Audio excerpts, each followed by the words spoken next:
Hi, I'm Cassie Cocaro, the head of communications at Thorn and Safe Space podcast co-host. And this is our Safe Space Digest, a quick roundup of the latest child safety news and industry updates.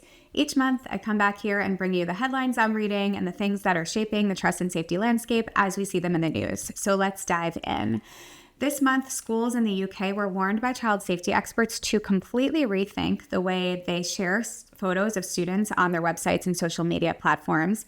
This comes after new reports are surfacing that criminals are using publicly available images of students from school websites to create AI-generated child sexual abuse material. So these bad actors are transforming completely normal and benign photos of kids that they found on school websites, and they're using them to blackmail the schools, blackmail students themselves, blackmail their families. So it's just, once again, a good reminder to all of us to think strategically about what we're sharing online and how it may be surfaced by those with bad intentions.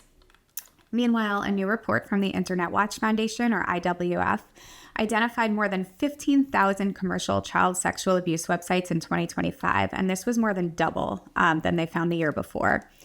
In these reports, IWF described a really dark commercial ecosystem built around premium access to children suffering, essentially. It's a heartbreaking reality that continues to remind us that when abuse becomes easier to create, easier to access and monetize, the infrastructure that enables this behavior has to be considered just as much as the content itself. At the same time, regulators are continuing to move from warnings to enforcement now. This was really clear at the 1-year anniversary of the passage of the Take It Down Act here in the U.S.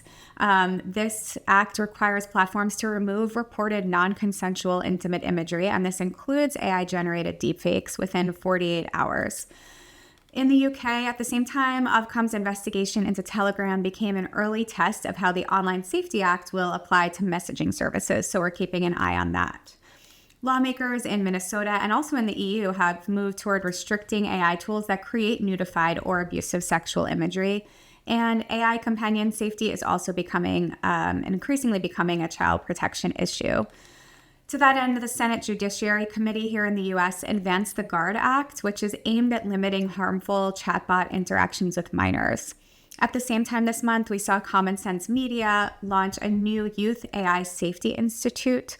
This is designed to independently test AI tools for risks to children and teens. All of these developments point to the same thing, right? So as AI tools become more relational and more embedded into young people's lives, into all of our lives, safety can't rely only on parents or caregivers noticing that something is going wrong. It really has to be built in from the start, those protections. In the platform accountability sense, New Mexico continued its push for big child safety changes and improvements on Meta's platform.